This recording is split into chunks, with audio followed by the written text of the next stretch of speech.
Also in 7, up on the block, hundreds of historic items up for auction at Boston's Durgin-Park restaurant. The landmark Boston restaurant closed its doors just last month. It was in business for nearly 200 years. 7's Sharma Sketty takes us inside the auction.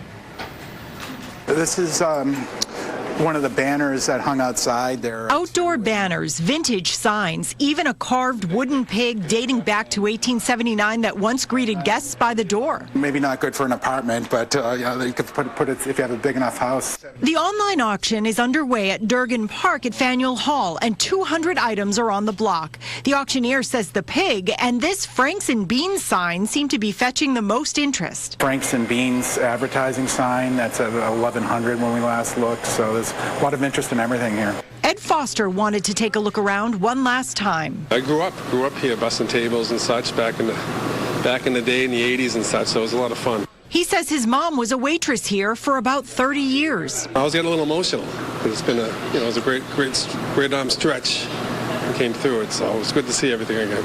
Last month, Durgin-Park closed its doors. It's been a fixture at Faneuil Hall for nearly 200 years. I don't think you could have grown up in the area or not have come to Durgin-Park for dinner. Also up for grabs, beer tap handles advertising John Durgin's beer, brass sifters dating back to the turn of the century, a vintage time clock, a check writer, and this original 1885 photo of the Massachusetts State Senate.